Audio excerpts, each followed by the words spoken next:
So good morning everyone and I welcome you all to Saurabh Pandey UPSC YouTube channel के अंदर। तो कल के मतलब संडे के और आज के दोनों ही टॉपिक्स हम लोग कवर करेंगे और आज जो टॉपिक्स हैं उनको देख लेते हैं एक बार। Indian star tortoise unique marvel of nature, तो ये कुछ पॉइंट्स डिस्कस कर लेंगे इसके बारे में। टॉर्टोइज के बारे में कुछ बेसिक पॉइंट्स हैं। उसके बाद stego sorus fossil discovery apex, ये प्रीलिम से टॉपिक रिलेटेड आपका बनता है। Indian economy and green house gas emission की टॉपिक बात किया जाए तो ये एक टॉपिक आपका बन जाता है। अनएम्प्लॉयमेंट चैलेंजेस इन इंडिया, ये इकोनॉमी का टॉपिक आपका बनता है। वैरेन बफेट्स वेल्थ फिलॉसफी की बात की जाए, H5N1 virus mutation, methane conversion innovation, ये एनवायरनमेंट से रिलेटेड टॉपिक है। Coffee wilt disease genetic insight, ये आपका एग्रीकल्चर से रिलेटेड टॉपिक है। हमिंग बर्ड नेक्टर एक्सट्रैक्शन, इससे कुछ पॉइंट्स हैं तो वो डिस्कस करेंगे। तो 9th और 8th दिसंबर दोनों के टॉपिक्स एक एक करके डिस्कस करेंगे। क्वेश्चन देख लो, earth geology has role to play in shaping biodiversity. तो अब ये जो टॉपिक है इसको मैंने आपके लिए फ्रेम भी किया था, एक लाइन रीड मतलब न्यूज़पेपर के अंदर ही आई थी अबाउट कॉन्टिनेंटल ड्रिफ्ट और किस तरीके से जो है बायोडाइवर्सिटी आपकी शेप होती है। तो आप अपने आंसर्स को इवेलुएशन करा सकते हैं आकलन प्लस जो सीरीज़ है उसका हिस्सा बन के। तो इस कोर्स के बारे में मतलब आप अपने आंसर्स का इवेलुएशन जो है, आपको जो क्वेश्चंस दिए जाएंगे उनका आप इवेलुएशन करा सकते हैं है प्लस उसमें आप अपने आंसर्स भी अपलोड कर सकते हैं। तो अल्टीमेट कोर्स है ये। ज्वाइन करने के लिए ये नंबर है, इस पर आप मैसेज कर सकते हैं, डिस्क्रिप्शन बॉक्स में लिंक है, या फिर आप saurabpandeyupsc.com पे जा सकते हैं। ये जो क्रैश कोर्स है इसको बिल्कुल मिस नहीं करना है, बहुत अल्टीमेट ये कोर्स है और क्रैश कोर्स जिस पे हर एक आयाम को कवर किया जाएगा। ठीक है, तो लाइक स्टैटिक भी पूरा 2 इयर्स प्रीलिम्स, करंट अफेयर्स, हर एक एस्पेक्ट, चाहे एनसीईआरटी एडवांस बुक्स, मतलब एक कंप्लीट कॉम्प्रहेंसिव आपका कोर्स है। सक्सेस बैच है प्रीलिम्स का और हिस्सा जरूर से बनना है क्योंकि इस पर मैंने काफ़ी अधिक आई एम वर्किंग। तो ये हम लोग जल्द से जल्द स्टार्ट कर देंगे जिसमें स्टैटिक पूरा स्टार्ट करेंगे प्लस 2 इयर्स का प्रीलिम्स से स्पेसिफिक करंट अफेयर्स है। प्रीलिम्स से स्पेसिफिक मतलब ये अलग से लेक्चर्स होंगे। अगर आप प्रहार बैच और इन सबका हिस्सा हैं तो तब भी आपके लिए बहुत हेल्पफुल रहेगा क्योंकि प्रीलिम्स से स्पेसिफिक आपका रिवीजन हो जाएगा। प्रहार बैच में प्रीलिम्स मेंस और सब कुछ इंक्लूडेड है डिटेल्ड में। ये टेस्ट सीरीज़ है और ये जो आपका नेक्स्ट टेस्ट होगा ये मंडे को होगा, मतलब जो कमिंग मंडे है। इस मंडे को नहीं हो पाया टेस्ट, तो आप लोग का 9th ऑलरेडी हो चुका है, आई थिंक 10th है, 10th या 11th में से है एक। इस पर मैं आपको नोट्स भी प्रोवाइड कर रहा हूँ। और देखते हैं पहला topic, study brings Indian star tortoise to evidence based conservation. अब देखो ये टॉपिक जो है ये it's about the star tortoise. आप चाहो तो गूगल में एक इमेज देख लेना। तो यहाँ पे क्या है कि ये हार्डी मतलब ये हार्बीवोर्स है। पहला पॉइंट तो ये ध्यान में रखना, इट्स एन हार्बीवोर्स। दूसरा एक चीज़ और भी आपको जो इम्पॉर्टेंट आपको ध्यान में रखना है कि इसके ऊपर एक कवरिंग होती है ऑब्सीडियन शेल और स्टार पैटर्न जो है इसके अंदर आपका रहता है। तो यहाँ पे आपको याद रखना है दैट इज़ पॉलिश्ड ऑब्सीडियन जो कवरेज इसका रहता है और स्टार लाइक पैटर्न होता है, ठीक है, that are unique as fingerprints. So these patterns not only serve as visual delight but आप कह सकते हो क्योंकि देखो देखने में तो ठीक है बट ये जो पैटर्न इसके ऊपरी हिस्सा होता है, जैसे जो स्टार टॉर्टोइज आप चाहो तो गूगल में इमेज देख सकते हो, इसमें जो पैटर्न होता है इससे ये अपने आप को लाइक अपने आप को छुपा भी सकता है। जो आसपास के सराउंडिंग है उससे अपने उसको बचाने में भी हेल्प मिलती है उसको। दूसरा ये कि हैबिटेट डिस्ट्रक्शन एक बड़ा issue, natural habitat in India and Sri Lanka. इसका जो इंडियन सब कॉन्टिनेंट की बात अगर किया जाए तो ये जो टॉर्टोइज है ये नॉर्थ वेस्ट इंडिया और bordering Pakistan as well as south India Sri Lanka इन जगह में पाया जाता है। तो ये थोड़ा सा फैक्ट्स आपको प्रीलिम से स्पेसिफिक ध्यान में रखना है। प्लस ये ग्रासलैंड और जो ओपन सवाना एरियाज होते हैं जिसमें ट्रीज और ग्रासेस का कॉम्बिनेशन होता है वहाँ ही पाए जाते हैं। इलीगल ट्रेड तो इनकी वजह से इनके नंबर तेज़ी से रिड्यूस होते जा रहे हैं। एक्जॉटिक पेट ट्रेड की वजह से, मतलब लोग घरों में रखते हैं, तो अब घरों में रखते हैं तो उसमें भी एक आप कह सकते हो कि अब घर में रखने वाली चीज़ तो नहीं है ये, लेकिन लोगों का अपना थॉट प्रोसेस रहता है, कई मानते हैं कि बहुत शुभ है तो उस लिए भी ये आपका रखते हैं। तो यहाँ पे वाइल्ड लाइफ ट्रैकिंग नेटवर्क भी है, उसमें इस चीज़ को देखा भी जाता है तो किस तरीके से अलग अलग लोग जो है मतलब ट्रेड इलीगल तरीके से किया जाता है और फिर लोग अपने घर पे रखते हैं, कई जगह पे मारा भी जाता है। प्लस आपको ये भी ध्यान में रखना है कि इसके जो हैबिटेट डिस्ट्रक्शन की वजह से इसका जो नंबर है वो भी आपका रिड्यूस हो रहा है। लीगल स्टेटस आपको ध्यान में रखना है, दैट इज साइट्स की बात किया जाए जो एक कन्वेंशन है international trade in endangered species of wild fauna and flora. तो अपेंडिक्स 1 के अंदर है, तो schedule 1 of wild life protection act के अंदर तो हाईएस्ट लेवल का प्रोटेक्शन है। तो अब इट्स वेरी, अगर कोई घर पे रखता है इट्स अगेन इट्स वेरी आप कह सकते हैं कि क्रिमिनल ऑफेंस हो सकता है। तो ये एक आप कह सकते हैं कि अगर कोई रखता है जनरल सेंस में, अगर देखें तो जयपुर में भी या कई दूसरे जो जगहें हैं वहाँ भी लोग अपने घरों में रखते हैं, जिनका मानना होता है कि बहुत ही ज़्यादा ये शुभ होता है, इस टाइप का थोड़ा थॉट प्रोसेस आपका रहता है, तो इस वजह से लोग अपने घरों पे रखते हैं। लेकिन इसका जो level of protection that is very high, मतलब it's equivalent to the tiger. Tiger आप घर पे रख नहीं सकते ना, तो ऐसा उस लेवल का प्रोटेक्शन इसको मिला हुआ है इस टॉर्टॉइस की अगर बात किया जाए। फिर उसके बाद इसमें देखो एक इंटरेस्टिंग चीज़ है कि जो अभी स्टडी हुई है उसमें कहा गया कि ये जो टर्टॉइज हैं इनमें जेनेटिक डाइवर्जेंस देखने को मिला है। जेनेटिक डाइवर्जेंस का मतलब जैसे मान लो कि जो टर्टॉइज है उसकी कुछ स्पीसीज़ है, तो एक स्पीसीज़ का जेनेटिक लेवल पे देखा जाए तो अलग है, दूसरी स्पीसीज़ का जेनेटिक लेवल पे देखा जाए तो अलग है। और इसके पीछे जो एक रीज़न बताया गया था वो ये है कि जो स्प्लिट इन सुपर कॉन्टिनेंट, जैसे आपने जो कॉन्टिनेंटल ड्रिफ्ट थ्योरी आपने पढ़ी होगी, और कॉन्टिनेंटल जो ड्रिफ्ट थ्योरी है इसमें कहा जाता है ना कि पहले एक बड़ा सा सब सुपर कॉन्टिनेंट था जिसका नाम पेंजिया है, उसके चारों तरफ आपके पास पानी था जिसे हम पैंथैलसा बोलते हैं, बड़ा समुद्र था। धीरे धीरे जो सब कॉन्टिनेंट्स है इनका मूवमेंट जो है वो स्टार्ट हो गया, इस टाइप से जो थ्योरी हमने पढ़ी हुई है। तो ये जो मूवमेंट आपका स्टार्ट हुआ उसके वो भी एक रीज़न आपका बना, जिस रीज़न आपका बना बायोडाइवर्सिटी के डिस्ट्रीब्यूशन के लिए एक बड़ा रीज़न बना। तो ये फैक्ट आपको याद रखना, इसी पर मेंस का क्वेश्चन जो है मैंने आपके लिए फ्रेम किया है। फिर धीरे धीरे क्या है कि जैसे अलग अलग जगह पे जो ये टॉर्टॉइज आपके प्रेजेंट थे, लेकिन जहाँ भी प्रेजेंट थे उन्होंने अपने आप को एडॉप्ट किया। पहले सवाना रीजन पे ओपन ग्रासलैंड में ये पाए जाने लग गए, और जो डाइवर्जेंस है, जेनेटिक डाइवर्जेंस है टॉर्टॉइज का, इसमें भी इनके दो ग्रुप्स बन गए, नॉर्थ सदर्न ग्रुप में अलग तरीके से हो गया। लेकिन अगेन टॉर्टॉइज है, इनका भी एक इकोसिस्टम में महत्वपूर्ण रोल है। नाउ इट्स आवर रिस्पॉन्सिबिलिटी कि हम इसको किस तरीके से प्रोटेक्ट करते हैं। नेक्स्ट टॉपिक देखते हैं, स्टेगोसॉरस फॉसिल डिस्कवरी एपेक्स में है। तो एपेक्स अगर आपसे पूछा रिसेंटली मिला है, तो एपेक्स क्या है कि डायनासोर का फॉसिल है, ये फैक्ट आपको याद रखना है, इसका नाम एपेक्स है, ठीक है। तो अगर आपसे पूछा जाए कि रिसेंटली एपेक्स न्यूज़ में था तो क्या है, तो ये ट्राइगोसॉरस जो है जुरासिक पीरियड में एक बड़ा डायनासोर था, तो उसका जो एक रिमेन आपका मिला है तो उसको एपेक्स नाम रखा गया है। दूसरा, आप कमेंट सेक्शन में लेट अस नो कि ADNA क्या है, ये आप कमेंट सेक्शन में ज़रूर बताना, और CRDNA क्या है, ये दोनों चीज़ बताना। दोनों चीज़ मैंने पढ़ा रखी है आपको, ये फैक्ट्स आपको प्रीलिम्स से स्पेसिफिक के लिए काफ़ी हेल्प आपको रहेगा। The issue of India's economic growth versus emission editorial का एक महत्वपूर्ण टॉपिक है, और इसको देखते हैं। जैसे मैंने आपको बताया कि संडे का जो सेशन होता है उसको भी उसके टॉपिक्स में मंडे को कवर कर लेता हूँ, और हो सकता है वॉइस मेरी आपको ठीक ना लग रही हो, क्योंकि आज 6-7-8 दिन हो गए जो आप कोल्ड है वो ठीक हो नहीं रहा बिल्कुल भी। ये बड़ा एक रीज़न है, सारे मेडिकेशन ट्राई किए but I don't know the reason, but still session तो अपने होने ही हैं। तो यहाँ देखते हैं Indian economy and green house gas emission पर ये इन्होंने चर्चा कर रखी है, और ये एक लाइक वी कैन से कि एक अगेन इंपॉर्टेंट टॉपिक्स बन जाते हैं। जैसे इसमें स्पेसिफिक जो आर्गूमेंट्स हैं इकोनॉमी और ग्रीन हाउस गैस एमिशन को लेके, तो ये तो बहुत ही कॉमन सेंस वाले आर्गूमेंट्स, इससे कुछ नया नहीं है।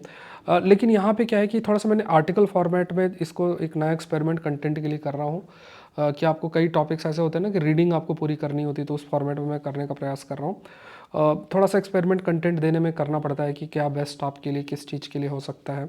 तो यहाँ पे देखो जो डिस्कशन मैं आपसे करना चाह रहा हूँ, या फिर इसमें कहा गया कि देखो इकोनॉमी जो है और इकोनॉमिक ग्रोथ और डेवलपमेंट अगर आप करोगे, तो इकोनॉमिक ग्रोथ और डेवलपमेंट की जब हम बात करते हैं, when you talk about the economic growth और डेवलपमेंट, तो उसमें जो भी हम इकोनॉमिक एक्टिविटी कर रहे हैं उस इकोनॉमिक एक्टिविटी का जो प्रोसेस है उसमें अगर काफ़ी अधिक ग्रीन हाउस गैस का एमिशन है, कार्बन एमिशन है, तो that will be a matter of concern. और अगर ग्रीन हाउस गैस एमिशन है तो मे बी जो इकोनॉमिक डेवलपमेंट हम अचीव करना चाहते हैं वो सस्टेनेबल आपका ना हो, बिकॉज कि अगर बहुत अधिक ग्रीन हाउस गैस एमिशन होगा, क्लाइमेट चेंज जैसी स्थिति बनेगी, तो आपका हर एक सेक्टर अफेक्ट होगा, चाहे सर्विस सेक्टर हो, एग्रीकल्चर सेक्टर हो। कमेंट सेक्शन बताओ या लाइन आप मेंशन करना कि अगर ग्रीन हाउस गैस का एमिशन होता है तो वो किस तरीके से जो है किस तरीके से सर्विस सेक्टर को अफेक्ट जो है कर सकता है। अब यहाँ पे देखो जो शब्द डीकपलिंग है, डीकपलिंग का मतलब क्या है कि it's breaking the link between economic growth and environment degradation. तो यहाँ पे ये चीज़ ध्यान में रखना है कि जैसे अगर हम इकोनॉमिक ग्रोथ है तो एक डबल एज सॉर्ड। अब ये शब्द आपको थोड़ा सा याद रखना है, बिकॉज कि अगर इकोनॉमिक ग्रोथ की तरफ आप जा रहे हो तो इससे क्या होगा कि आपका एमिशन भी होगा। सो क्लाइमेट क्राइसिस अगर बढ़ता जाएगा, हॉट हाउस अर्थ की स्थिति बढ़ेगी, अटलांटिफिकेशन, आर्टिक ब्लू ओशन इवेंट, ऐसा बहुत सारी चीज़ें, ग्लेशियर्स की मेल्टिंग और ये सभी इश्यूज़ और दिक्कतें अगर सपोज बढ़ती चली जाएंगी, तो कहीं भी हमारा जो इकोनॉमिक आप कह सकते हो कि जो हम ग्रोथ है वो कभी भी सस्टेनेबल नहीं होगा, और जो हम अचीव करना चाहते हैं it's very difficult to achieve that also. So यहाँ पे क्या है, वी हैव टू पहला तो हमें ये देखना है कि कैसे हम डीकपल कर सकते हैं, मतलब कैसे हम इकोनॉमिक ग्रोथ और एनवायरमेंट डिग्रेडेशन की अगर बात करें उस लिंक को ब्रेक कर सकते हैं। मतलब ऐसा हम कैसे कर सकते हैं कि इकोनॉमिक ग्रोथ भी हो और एनवायरमेंट डिग्रेडेशन भी ना हो। तो एब्सोल्यूट डीकपलिंग की अगर बात करें तो it occurs when the economy grow while emission decreases.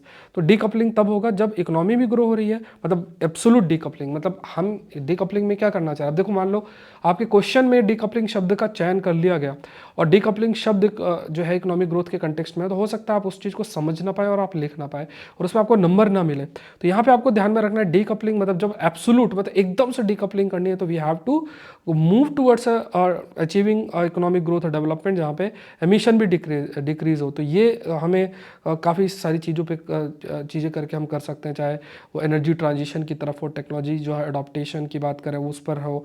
तो ये है रिलेटिव डीकपलिंग की बात करें तो यहाँ पे जीडीपी और एमिशन जो है, एमिशन साथ साथ ग्रो करें बट जीडीपी तेज ग्रो कर रहा है within comparison to emission. तो इस शब्द आपको ध्यान में रखना है कि shall we go through towards a relative decoupling और we should move towards an absolute और we should opt for an absolute decoupling. दोनों चीज़ों को ध्यान में रखना है। अब इकोनॉमिक ग्रोथ, जो इकोनॉमिक ग्रोथ और ग्रीन हाउस गैस एमिशन की अगर बात करें तो इसमें देखो डेटा याद नहीं रहेगा, but again the kind of development model that we are following उसमें इट्स वेरी डिफिकल्ट कि हम डीकपलिंग कैसे अचीव करेंगे। और कुछ लेवल पे जरूर से हमने अचीव किया but it does not specify कि यह एब्सोल्यूट है या रिलेटिव है। मतलब डीकपलिंग हम कोशिश कर रहे हैं, हम लोग सोलर एनर्जी की तरफ जा रहे हैं, बहुत सारी चीज़ों पर प्रयास कर रहे हैं, डिफरेंट स्कीम्स जो हमने पहले कभी चर्चा भी कर रखी है, तो उसके माध्यम से वी आर मूविंग और we are trying to opt for a decoupling. But how we are going to opt the like how we can continue the decoupling is again a challenge. तो इंपॉर्टेंस क्या है decoupling का, हम sustainable growth है की तरफ जाएंगे, हम ये देखेंगे क्लाइमेट चेंज को कैसे हम टैकल कर सकते हैं, ग्रोथ डेवलपमेंट हम कैसे अचीव कर सकते हैं जो कि सस्टेनेबल हो, फिर ग्रीन ग्रोथ और डी ग्रोथ की तरफ हम कैसे जाएं। ग्रीन ग्रोथ का मतलब जहाँ पे हम इकोनॉमिक ग्रोथ अचीव करें, एनवायरमेंटल हार्म ना हो। दूसरी तरफ डी ग्रोथ की बात करें तो वहाँ पे economic growth is the root cause of economic ecological degradation, ये भी एंड इसलिए इकोनॉमिक ग्रोथ थोड़ा रोकना जरूरी पड़ जाता है। बिकॉज देखो इकोनॉमिक ग्रोथ अगर हम करते जा रहे हैं सबका, मान लो इकोनॉमिक एम्पावरमेंट भी होता जा रहा है, लोगों का पैसा भी होता जा रहा है। एक छोटा सा एग्जांपल मैं आपको केरला का बताता हूँ कि जैसे लोग बाहर जा रहे हैं, दुबई जा गए, पैसा आया, पैसा आने के बाद उनको घर चाहिए, तो बड़े बड़े घर खरीदना है, तो वहाँ पे अगर स्थिति है तो वो रियल इस्टेट का डिमांड हुआ, रियल इस्टेट वालों ने क्या किया, पहाड़ काट काट के घर बनाने शुरू कर दिए। अब वो एनवायरनमेंट डिग्रेडेशन के लिए रिस्पॉन्सिबल, बड़ी लैंडस्लाइड्स के लिए रिस्पॉन्सिबल। बारिश अगर हो रही है तो बहुत ही भयंकर बारिश हो गई और उससे बहुत सारे लोगों की डेथ भी हो जाती है, जैसे वायनाड की अगर आप बात करो। तो इसमें क्या ह्यूमन सेंट्रिक वो फैक्टर आपका है, इसके लिए एंथ्रोपोजेनिक फैक्टर रिस्पॉन्सिबल है इस टाइप के डिजास्टर के लिए।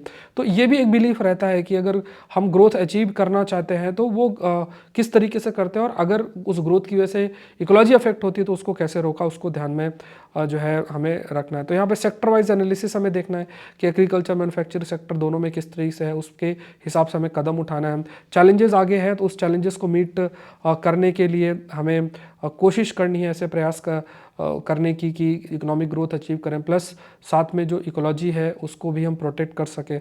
पॉलिसी यहाँ पे to ensure that economic growth environment preservation can coexist, India needs a robust policy, renewable energy, energy mitigation, sustainable development, इसकी तरफ हमें जाना। अब देखो इसमें आपको जो गवर्नमेंट की पॉलिसीज डिफरेंट डिफरेंट सेक्टर से होती है, जो खासतौर से आपके सिलेबस में, जैसे women related issue, poverty, urbanisation, agriculture, ये आपके सिलेबस में, इनसे रिलेटेड पॉलिसीज़ आपके दिमाग में एकदम बैठी होनी चाहिए और उसकी एक लिस्टिंग आपकी होनी चाहिए, या फिर आपकी कंटेंट डायरी हो जहाँ पे आप एक कंटेंट एनरिचमेंट डायरी बना के हमेशा से आप रखो। जैसे अच्छा एग्जांपल हो गया, कोई डेटा हो गया, कुछ कोटेशंस हो गए, कोई ऐसी अच्छी लाइन हो गई जो आप अपने आंसर्स को में यूज़ कर सकते हो। तो वो डायरी आप ऐसा छोटा सा बना के रखो। जैसे मान लो कोई हमने शब्द पढ़ा, आपको अच्छा लगा, तो आपने उस चीज़ को आपने मेंशन कर लिया अपनी डायरी में, और जब आप आंसर लिखते हो तो उनका इस्तेमाल करो। ये ऐसे राइटिंग में बहुत हेल्प करता है। इससे आपका जो स्कोर है वो काफ़ी इंप्रूवमेंट जो है वो आपका होगा। नेक्स्ट देखते हैं गैमिफाई इंडिया स्किलिंग इनिशिएटिव। अब देखो ये माइंड मैप के माध्यम से मैं आपको करा देता हूँ, बाकी सारी चीज़ें इसमें लिखी हुई हैं कि भारत में अनएम्प्लॉयमेंट चैलेंजेस इन इंडिया। अब देखो इस टाइप का कंटेंट मैं बना रहा हूँ, मतलब इस पूरे आर्टिकल का आपको मैं पेज नंबर दिखाऊँ, देखो ये पूरा आर्टिकल इतने सारे पेजेस हैं। अब ये सारे पेजेस की जगह जो प्रहार बैच है, उस प्रहार बैच में मैं प्रयास कर रहा हूँ कि जो कंटेंट प्रहार बैच और इससे पहले का करंट अफेयर प्लस दोनों में ही ये सब चीज़ें होंगी। थोड़ा मुझे आपको समय देना पड़ेगा, लेकिन ये चीज़ें क्या है कि जैसे पूरा कंटेंट को एक पेज में कन्वर्ट कर देना, इससे फ़ायदा क्या होगा आपको कि फटाफट रिवाइज हो जाएगा। ये जो हमारा फ्री सेशन होता है उस पर ये अवेलेबल नहीं होगा, क्योंकि मुझे इसे लॉन्ग टर्म में कंटिन्यू रखना है। इसमें काफ़ी सारे लॉजिस्टिक्स जो हैं वो आपके लगते हैं। तो यहाँ पे आप ये कह सकते हो कि अनएम्प्लॉयमेंट चैलेंजेस इन इंडिया। अब देखो कितना फटाफट आप रिवाइज कर लोगे इसको पूरे उसको। पहले एम्प्लॉयमेंट क्राइसिस, अनएम्प्लॉयमेंट क्राइसिस की बात करें तो इसमें जॉब क्रिएशन एक बड़ा इशू है ना। उसके बाद करंट जॉब नीड की बात करें, लगभग 78.5 लाख जॉब्स हमें एनुअली चाहिए। स्किल गैप आपका एग्जिस्ट करता है, नेसेसरी स्किल, मान लो आपने पढ़ा कुछ और है, इंडस्ट्री में कुछ और ज़रूरत है। ट्रेनिंग की बात करें तो ट्रेनिंग, वोकेशनल ट्रेनिंग की ज़रूरत है। एक स्किल चैलेंजेस की बात करें तो यहाँ पे इनिशिएटिव्स इतने ज़्यादा इफेक्टिव नहीं हो रहे, कई स्किल इंडिया स्कीम्स, और इनको और अच्छे तरीके से इंप्लीमेंट करने की ज़रूरत है। और जो ग्रेजुएट्स हैं उनकी एम्प्लॉयबिलिटी पर भी प्रश्न आता है। क्यों? क्योंकि जो स्किल एक्वायर करना चाहिए वो नहीं कर पाते हैं। इंडस्ट्री रेलिवेंट स्किल की तरफ जाना है, इसके लिए सरकार के इनिशिएटिव्स को लाना है। इनोवेशन भी है, तो गेमिफाइड लर्निंग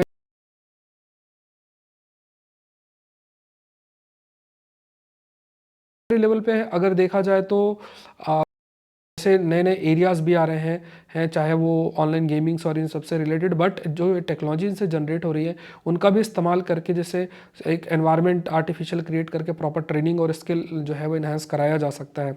नए ट्रेनिंग मॉड्यूल्स डेवलप करना और ऑनलाइन प्लेटफॉर्म्स का भी एक महत्वपूर्ण रोल जो है वो हो सकता है। अब यही देखो सारे पॉइंट्स इसके अंदर लिखे हुए हैं।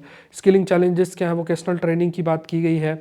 अब इंडस्ट्री 4.0 है ना, तो ये जो आपका फोर्थ इंडस्ट्रियल रिवोल्यूशन है, इसको कहा गया है कि डिजिटल रिवोल्यूशन है। यहाँ पे आपको जो डिजिटल टेक्नोलॉजी के प्रति जो नॉलेज है, वो उसका स्किल है बहुत अच्छा होना चाहिए। तो एडवांस स्किल है including artificial intelligence, robotics, big data. तो ये है, कई सारी स्कीम्स भी है। समर्थ उद्योग भारत 4.0, ऐसा इससे जो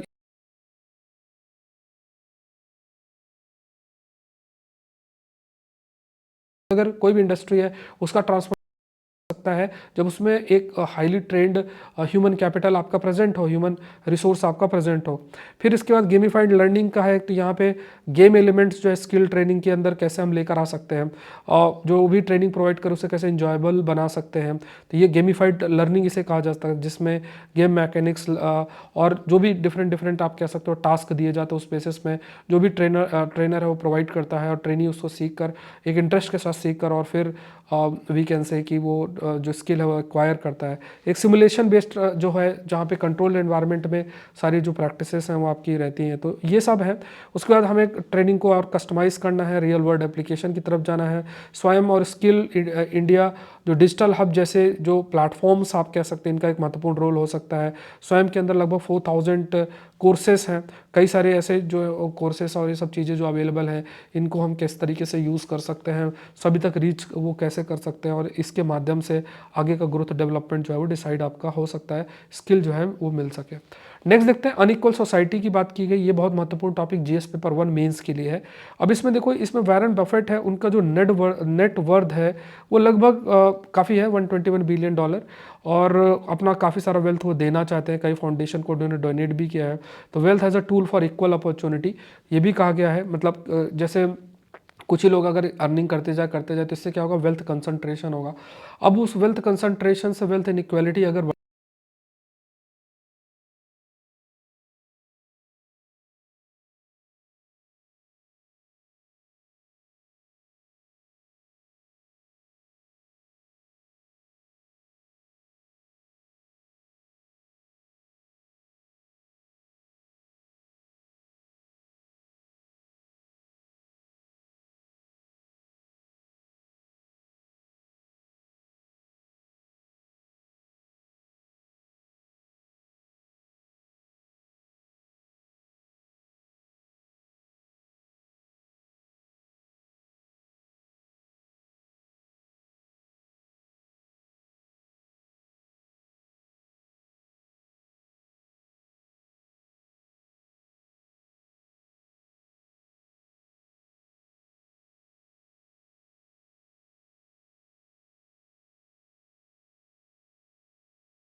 ट्रांसमिशन भी आपका हो सकता है, तो that will again a matter of concern. तो ये वायरस जनरली इन्फेक्ट नहीं करता था इंसानों को, बट ये कर सकता है by because of the mutation. Next देखते हैं methane conversion innovation, methane impact. तो यहाँ पे देखो, मीथेन एक ऐसी ग्रीन हाउस गैस है जो कि कार्बन डाइऑक्साइड से कम, बट इसका पोटेंशियल बहुत हाई है ग्लोबल वार्मिंग के लिए in comparison to methane, in comparison to CO2। तो ये फैक्ट आपको याद रखना है। तो यहाँ पे कहा गया कि transform methane into valuable polymers में कैसे कर सकते। मान लो मीथेन अवेलेबल है, हमें पता है कि ये अगर आसमान में रहेगी, एटमॉस्फेयर में बहुत अधिक रहेगी, तो ये बहुत ही पावरफुल ग्रीन हाउस गैस है। तो इसको किसी फॉर्म में कन्वर्ट कर देना, कन्वर्जन प्रोसेस में अगर हम करते हैं, उसको किसी फॉर्म में कन्वर्ट करते हैं, तो इससे जो ग्रीन हाउस गैस एमिशन है वो भी आपका जो है कहीं ना कहीं रिड्यूस होगा। तो यहाँ पे किस तरीके से मीथेन प्रोडक्शन साइट्स, जिसमें पावर प्लांट्स और कैटल बांस जो है, जहाँ पे जहाँ पे मीथेन प्रोड्यूस होता है, उसको किस टाइप से रिड्यूस किया जाए, उस पर देखना है। ठीक है, नेक्स्ट देखते हैं कॉफ़ी विल्ट डिजीज़ जो है, जिंक ट्रांसफर फ्रॉम फंगस। तो ये जो कॉफ़ी विल्ट डिजीज़ है, ये फंगल डिजीज़ है। तो पैथोजन जो इसके लिए रिस्पॉन्सिबल है, दैट इज़ फ्यूसेरियम जाइला रियोवाइड्स करके है। तो ये है, इसमें कहा गया कि बेसिकली ये जो DNA सेगमेंट्स हैं, ये दूसरे फंगल पैथोजन ऑक्सीसोपोरम जो है, फ्यूसेरियम ऑक्सीसोपोरम, वहाँ से वो DNA सेगमेंट को एक्वायर किया है, और धीरे धीरे उसने जो आप कह सकते हैं कि कॉफ़ी प्लांट को भी इन्फेक्ट करना जो है, कॉफ़ी जो प्लांट है उसको भी इन्फेक्ट करना स्टार्ट किया। तो देखो, इसमें आपको बस ये ध्यान में रखना है कि जो फंगस है that is responsible for the disease, fungus जो है इसके लिए रिस्पॉन्सिबल आपका है। तो ये फैक्ट आपको ध्यान में रखना है। नेक्स्ट देखते हैं हमिंग नेक्टर। जो है, हमिंग एक बर्ड होती है जो नेक्टर का मतलब ये मानो कि जो फूल है, फूल में मौजूद जो जूस टाइप है उसको जो एक्सट्रैक्ट करना है। तो जो हमिंग बर्ड है, पहले कहा जाता था कि जैसे स्ट्रॉ जो है जूस को निकालता है, इस तरीके से हमिंग बर्ड भी अपने चोंच से ऐसा निकालती है, बट रिसर्च अभी कहती है कि ऐसा नहीं है। इसमें कुछ एलिमेंट्स होते हैं, जैसे वो आगे का हिस्सा जैसे बिल टिप ओपन करेगी, फिर उसको नेक्टर से इनटेक करेगी, फिर मिड सेक्शन में कुछ समय रखेगी, फिर उसे बंद करेगी, ओपनिंग द बेस, ठीक है, फिर अपना जो टंग है अगेन एक्स्ट्रा डालेगी, फिर निकालेगी, इस टाइप से। मतलब कुल मिला के आपको ये ध्यान में रखना है कि जो स्ट्रॉ है, जो ड्रिंकिंग स्ट्रॉ है, उसकी तरह वो मैकेनिज्म हमिंग बर्ड्स जो हैं यूज़ नहीं करती हैं नेक्टर एक्सट्रैक्शन। देखो, इसमें कोई मेंस का प्रश्न नहीं बनेगा, प्रीलिम्स के लिए सब थोड़ी सी चीज़ें आपको जाननी चाहिए। चलो, प्रीलिम्स जो टेस्ट सीरीज़ है वो आपकी चल रही है, 10वां टेस्ट नेक्स्ट मंडे को शेड्यूल्ड है। आज टेस्ट नहीं हुआ है, ठीक है। तो ये अभी क्योंकि मुझे 10th और 11th जो सेट है वो अपलोड करना है, उसके बाद फिर नेक्स्ट टेस्ट में वो सिलेबस में ऐड ऑन होंगे, तो वो फिर मैं आपका टेस्ट आपका नेक्स्ट कंडक्ट होगा। और देखो, ये तो बहुत अल्टीमेट है, मैंने आपको कहा है कि जो प्रीलिम्स सक्सेस बैच है, इसमें सबसे अच्छी चीज़ आपके लिए रहेगी, सबसे अच्छी क्या, पूरी कॉम्प्रहेंसिव रहेगी। NCERT mapping, advance books, PYQs, elimination trick भी डेवलप करेंगे, 2 साल का coverage, prelims specific current affairs का भी रहेगा। तो एक ही बैच में सब कुछ जो है आपका अवेलेबल रहेगा। इसके अलावा जैसे एग्रीकल्चर ऑप्शनल का बैच है, आकलन सीरीज़ है, ऐसे कोर्स है, इथिक्स इंटीग्रिटी है, प्रहार बैच है, करंट अफेयर प्रीलिम्स और मेंस का टेस्ट सीरीज़ है, ये सारे कोर्सेस आपके एक्टिव हैं। आकलन सीरीज़ के अंदर आप अपने आंसर्स को इवेलुएशन करा सकते हैं, और इस कमिंग मंथ की जो आपकी थीम है जिस पर आपका आंसर लिखना, हुए थीम्स हैं। और ठीक है, तो ये सारी चीज़ें ज्वाइन करने के लिए लिंक डिस्क्रिप्शन बॉक्स में है, या फिर saurabh.pandey.upsc.com पे आप जा सकते हैं, ऑल कोर्सेज में क्लिक कर सकते हैं और ज्वाइन कर सकते हैं। सौरभ पांडे CSE ऐप जो है वो आप डाउनलोड कर सकते हैं। क्वेश्चन मेंस का देख लो, earth geology has role to play in shaping biodiversity discuss करना है। अपने आंसर को चेक कराने के लिए you can join Aakalan plus to get answers evaluated, ठीक है। और अपने ये PDF आपको यहाँ से मिल जाएगा। मिलता है नेक्स्ट सेशन में। आई होप ये सेशन आपके लिए हेल्पफुल रहेगा। Thank you everyone, thank you.